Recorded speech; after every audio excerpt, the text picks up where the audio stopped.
राजा। का हो रानी? कहो बड़ा दिन हो गईल बा मछली मुर्गा खैले। अच्छा। यह ठंडी में तो रोज रोज खाली सब्जी खियावत तारा। अरे तो का खाबू? तनी एक दिन मछली लेके आवता हो। अच्छा। हाँ, एक दिन का छोड़ा अजुए लेके आवा। अच्छा अच्छा। हाँ हो, तनी सुना। सुनावा। मनवा खोज मर बलमवा हो जू सही मछरिया।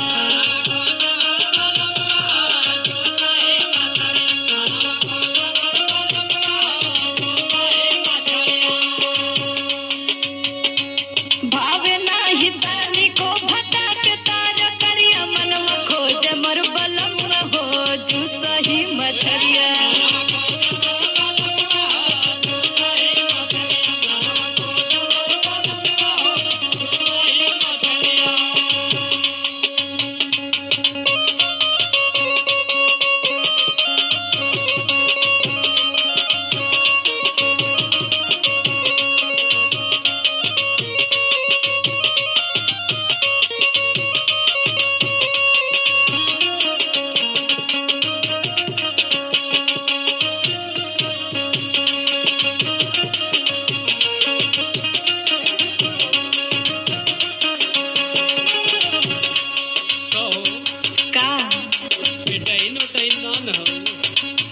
पेटाहिन का भाई हो, मन करत हो तो कहा थी तो से। हमको कहीं ना यारवा में ना पाओ तो चुपचाप पड़ल रहा, चलना कि ना है।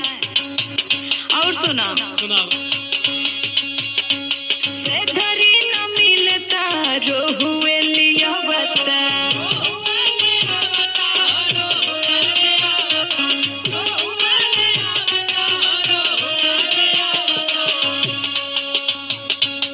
आज अपने हाथ से बनाई के खिया बता।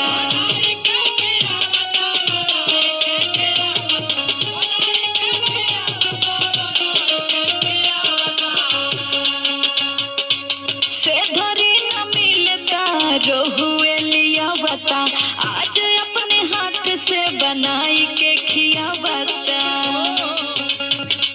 पेट भर खा के तू लेता ढकरिया। मनवा खोज मोर सजनवा हो जू सही मछरिया।